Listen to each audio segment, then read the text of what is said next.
Se dice que para el 2050 una cuarta parte de las personas, o sea, uno de cada cuatro, vamos a ser adultos mayores y para el 2050 yo también voy a caer dentro de ese grupo. Es realmente preocupante por diferentes situaciones, porque el ingreso, por ejemplo, medio de un hogar en la actualidad, bueno, esta está calculada más o menos del 2024, es por familia de esa cantidad de 25.000 pesos, 26.000 pesos casi cada. Y cuando se hace la cotización, por ejemplo, para saber cuánto cuesta el cuidado de una persona adulta mayor en un servicio, más o menos está alrededor de 22.500 pesos, ¿no? Más o menos, ¿no? Porque hay lugares aquí, en Mérida que son de lujo, que pueden llegar a ser hasta de 80.000 pesos al mes. Se dice que el gasto trimestral de salud de los adultos mayores respecto del 2018 tuvo un incremento del 46%. Más o menos el gasto trimestral era de 1.567 pesos y para el 2024 se aumentó a 2.285 pesos. Entonces tuvo un aumento de 718 pesos, imagínense. Esto representa más o menos un gasto mensual en 761 pesos. Pero aquí depende también de con qué comorbilidades vayamos viviendo. Entonces, por ejemplo, una persona que vive con diabetes tipo 2, más o menos sus medicamentos, dependiendo si toma un fármaco o dos fármacos, pueden ir alrededor de 800 hasta 1.500 pesos. Obviamente hay fármacos que son muchísimo más económicos, como sería la metformina. Sin embargo, acuérdense que este es como un redondeo de acuerdo a cómo contestaron ciertas personas. También se tiene que hacer la inversión en los glucómetros, en las tiras, en las lancetas para poder tener este monitoreo continuo.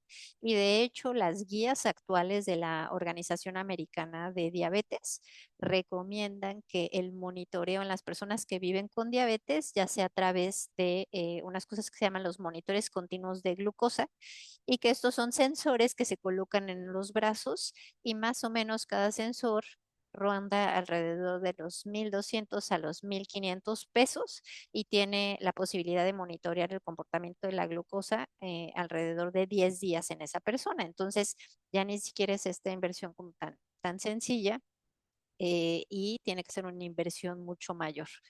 También si estas consultas y los estudios que se necesitan, que no se piden obviamente cada mes, sino se pueden pedir cada 3 meses, cada 6 meses, o sea, prorrateados, se le suma entre 300 y 600 pesos y eso es un total mensual entre 1.500 a 2.800 pesos, les digo más o menos otro tipo de comportamiento.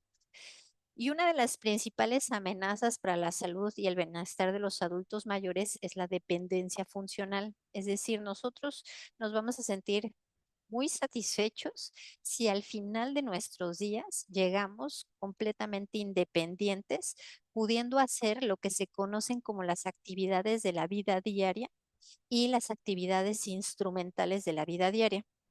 ¿Cuáles son las actividades de la vida diaria?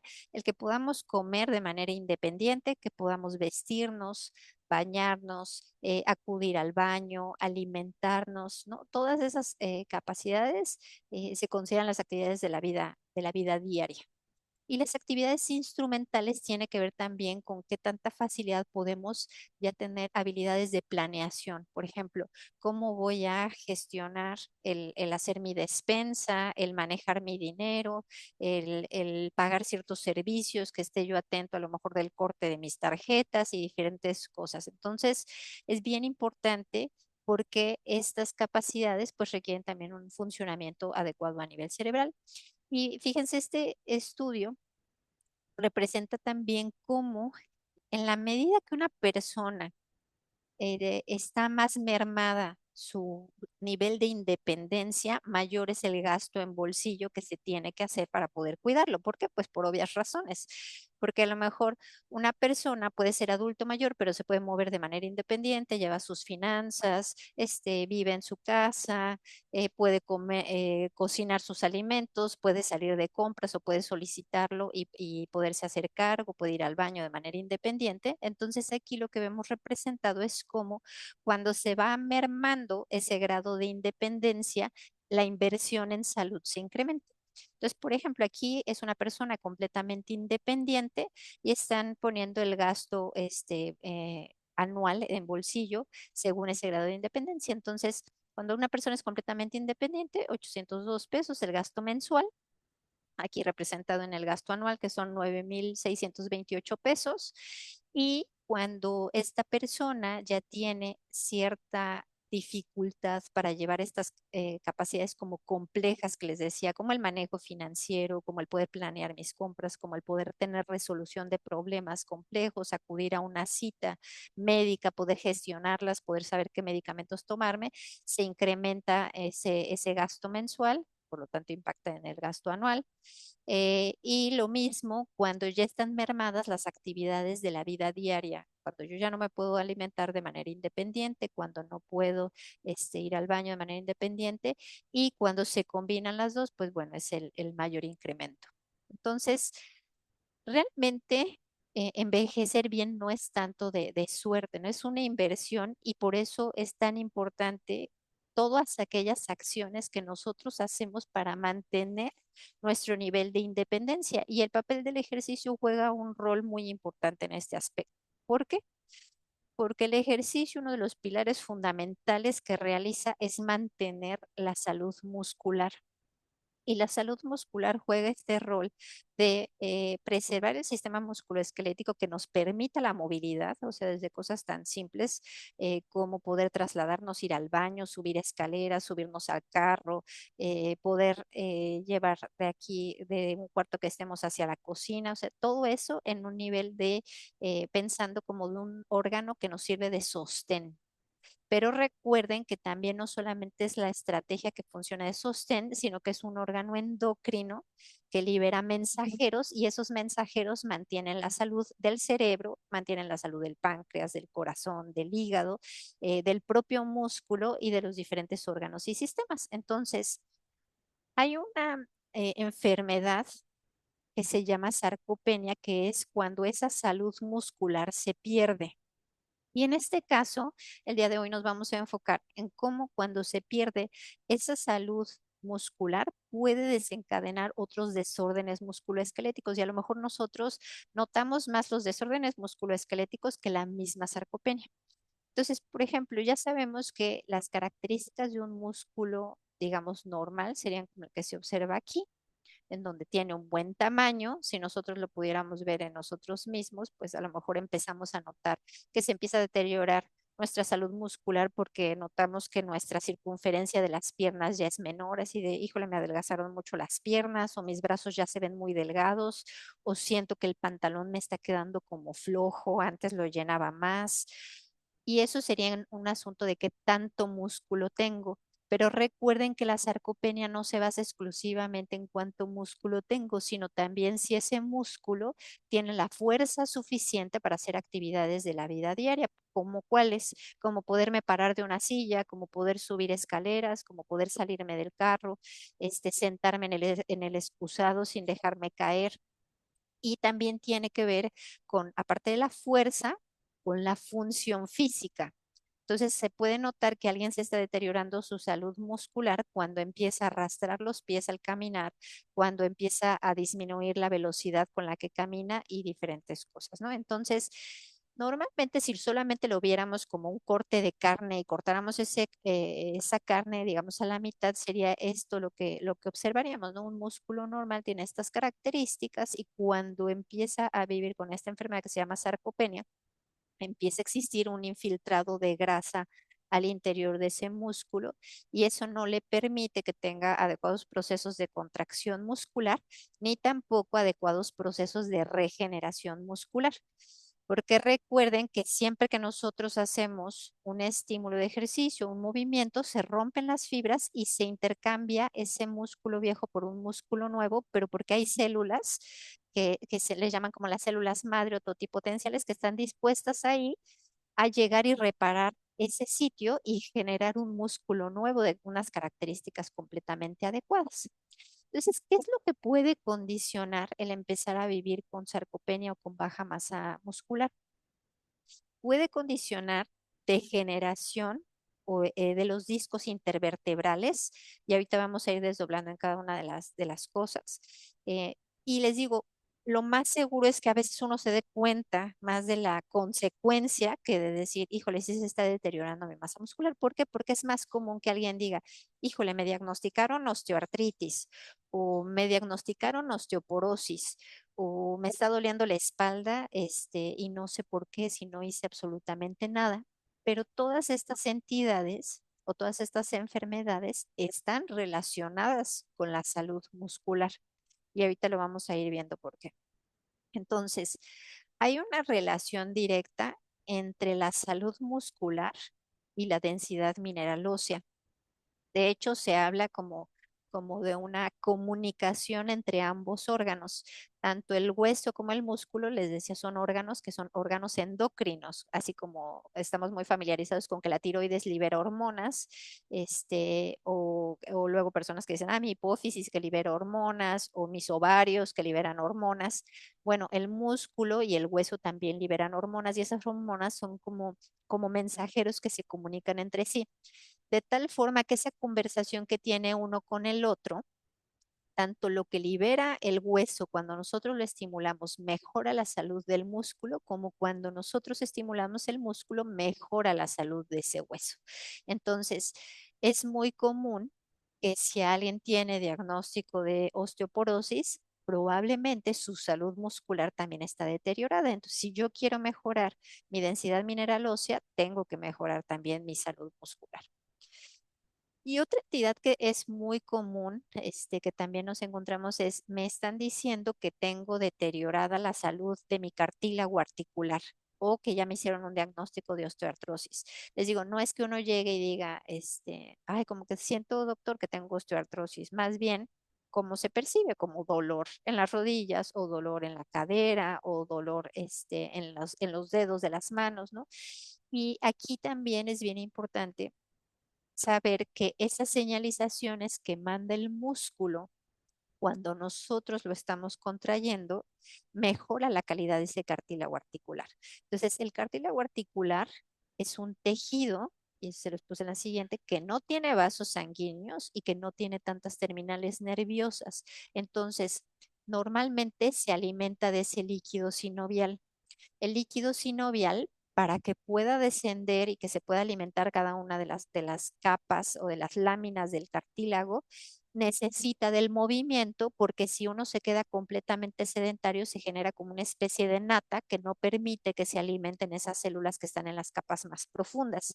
Y también digamos, ese nutrimento que tienen si las primeras capas de cartílago articular se alimentan como si fueran las ganonas, ya no deja que descienda el alimento hacia capas más profundas si es que yo me permanezco completamente estático. Entonces, ese movimiento permite que se nutra mi cartílago articular y que se mantenga en renovación.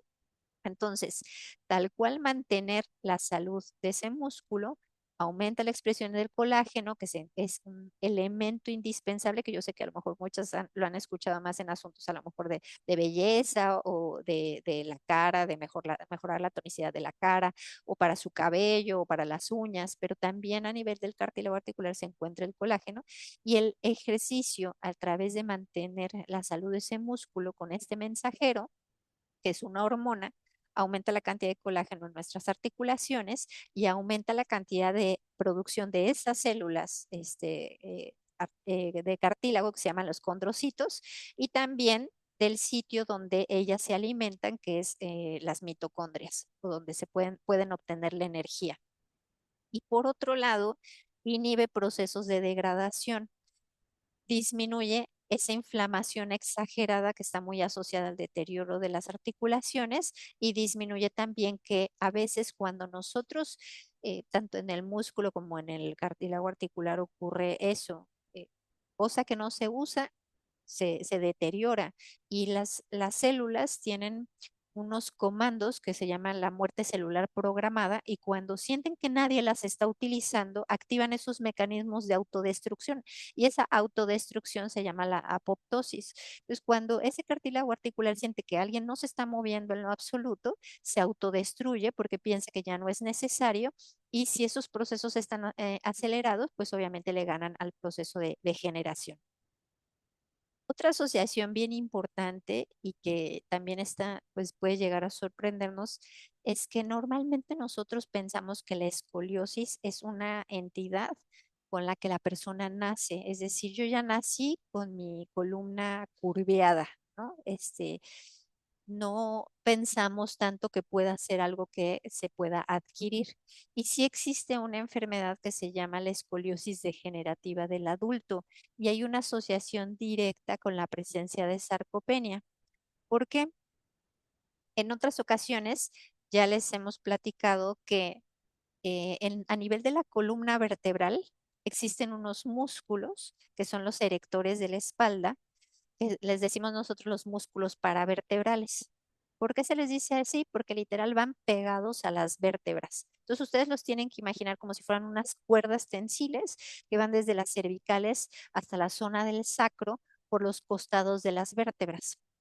Bueno, cuando esos músculos también pasamos demasiado tiempo sentados o postrados completamente en una hamaca o acostados en la cama, entonces ese músculo se empieza a degenerar. Y ese músculo que se degenera empieza a permitir que se infiltre grasa en sitios donde no debería de ser, que es esto que se ve en esta imagen. Existe esa infiltración de grasa en donde no debería de existir. Entonces, esa infiltración de grasa, la grasa también libera hormonas, pero sobre todo muchas hormonas que son inflamatorias y empiezan a destruir al propio músculo y se genera toda esta cascada de inflamación. Entonces, por ejemplo, yo puedo tener deterioro de esos músculos paravertebrales, o aquí en inglés que dicen paraespinales, pero son los paravertebrales, y eso condicionar que mi columna ya no se encuentre con la estabilidad adecuada. Toda columna vertebral es como si fueran bloques que se van uniendo uno consecutivo del otro, consecutivo del otro. Tenemos estabilizadores que se conocen como estabilizadores primarios, que son tal cual esas uniones entre vértebra y vértebra, como si fueran las articulaciones. Tenemos también ligamentos que van pegados ahí a las vértebras y tenemos la parte de los músculos que son como los estabilizadores secundarios. Pues cuando estos estabilizadores secundarios empiezan a fallar y, por ejemplo, yo empiezo a tener cargas repetitivas hacia un lado, puedo favorecer los procesos de degeneración y esta imagen que se está colocando aquí es el disco intervertebral. Recuerden que se encuentran las vértebras y entre vértebra y vértebra hay un disco intervertebral. Entonces, ese disco, en lugar, la propiedad que tiene es de amortiguar las cargas. Y cuando nosotros estamos con la musculatura desbalanceada, entonces pueden ejercerse cargas que no son, digamos, axiales, o sea, que no están en el centro de la columna vertebral y favorecer el desgaste o la degeneración de ese sitio. Entonces, ¿qué es lo que puede condicionar esta escoliosis, digamos, adquirida como en la adultez? Una degeneración asimétrica, se degenera la parte interna de la matriz de ese disco intervertebral. La misma sarcopenia, vemos cómo se deteriora la salud muscular y puede ser más de un lado que del otro, sobre todo si estamos muy acostumbrados a hacer actividades siempre del mismo lado, es importante estarlas alternando.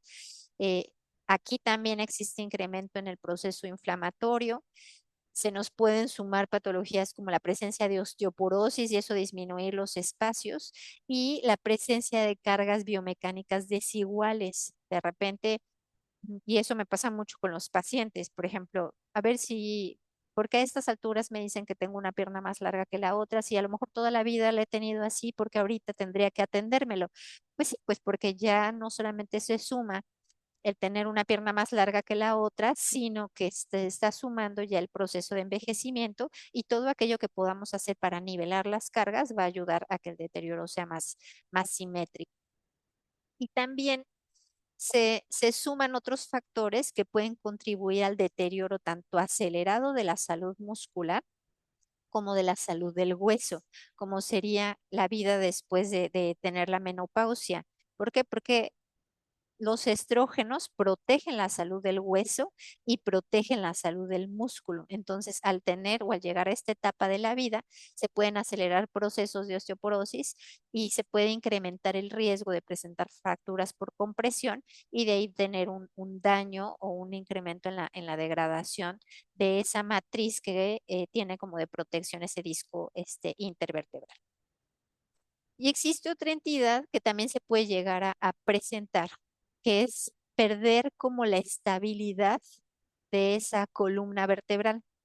Entonces, cuando la columna vertebral pierde a esos estabilizadores primarios, puede llegar a tener cierto juego que normalmente no debería de ser entre vértebra y vértebra. A eso es a lo que se le llama la espondilolistesis, que normalmente un cuerpo vertebral debe caer sobre el que sigue y ese sobre el que sigue y ese sobre el que sigue, pero a veces cuando ya se empiezan a degenerar las articulaciones entre vértebra y vértebra, al momento de realizar los movimientos pueden existir esos deslizamientos. Y esos deslizamientos se clasifican en grados, grado 1 si es menor de 25%, grado 2, grado 3 o grado 4 cuando ya es un deslizamiento muy pronunciado. Entonces, ¿qué es lo que o cuál es la relación igual entre la presencia de sarcopenia y esa espondilolistesis? Esta imagen a lo mejor dicen, bueno, ¿y eso qué es, no? Imagínense a una persona de pie y que se hiciera como un corte hacia la mitad de su cuerpo. Bueno, esta es la imagen que se hace a nivel de la resonancia magnética. Entonces, lo que nosotros podemos ver es que en esta parte iría el disco intervertebral. Aquí está la médula espinal y aquí están las apófisis espinosas. Esto es lo que nosotros sentiríamos cuando le tocamos la espalda, esto puntiagudo, la espalda baja a alguien, ¿no? Y estos de aquí atrás son esos famosos músculos que yo les digo que son los músculos erectores de la espalda o los músculos paravertebrales. Y en particular este que están fotografiando y que se hace mucho énfasis es uno que se llama multifidus. Entonces, esos músculos permiten la estabilización de la columna vertebral.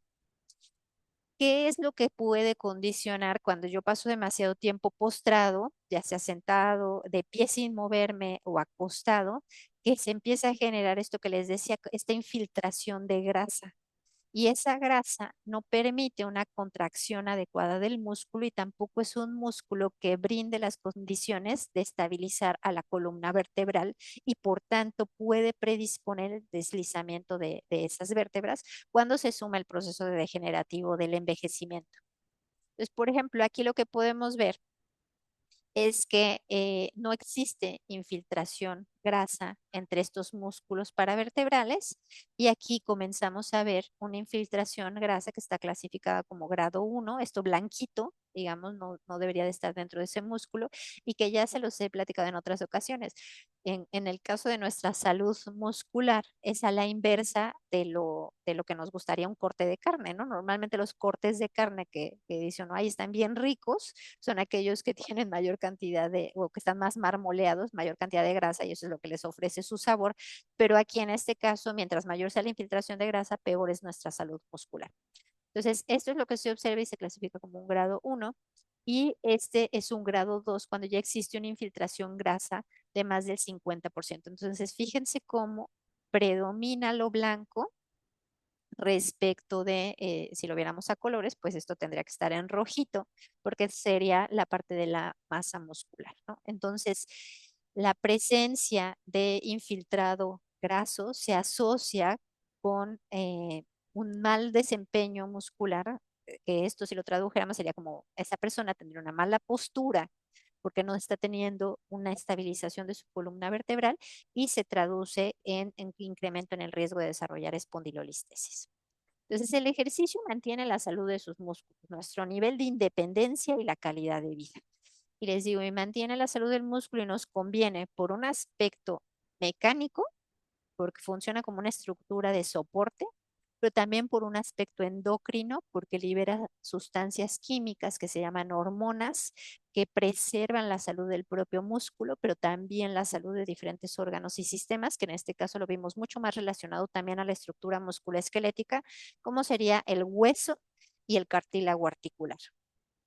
Entonces, envejecer bien realmente no es de suerte es inversión. La ventaja que tenemos es que ustedes ya empezaron a ejercitarse, que sepan que cada sesión cuenta. Nunca es tarde para empezar. Hay que desaprender estas frases ya prehechas de chango viejo ya no aprende maroma nueva, yo ya no sirvo para eso, yo ya hice todo el ejercicio que debía de hacer en mi vida, yo ya nada más estoy esperando a ver qué día me voy de aquí. O sea, hay que desaprender todo eso porque en realidad el perder altura no debemos de normalizarlo, decir, es normal que a la medida que yo envejezco vaya perdiendo centímetros de altura. Yo antes medía 1,68 y ahora mido 1,64 y entonces y esos 4 centímetros es porque ya soy adulto mayor. Eso no tenemos que normalizarlo porque si nosotros nos mantenemos haciendo ejercicio, no tenemos por qué perder centímetros de altura porque ese disco intervertebral se mantiene hidratado, lo mismo se mantiene la salud del hueso y no existe esa osteoporosis que pudiera llegar a generar una especie de compresión, se mantiene mi postura y se mantiene esa posición erguida a través de los músculos. Y pues en realidad entrenamos hoy para movernos mañana, por eso es un sentido de inversión. Todo lo que yo haga el día de hoy va a contar en cómo se va a desenvolver mi vida futura. Muchísimas gracias. Déjenme dejo de compartir y ya me dicen si quieren hacer alguna pregunta. Y déjenme pauso la grabación.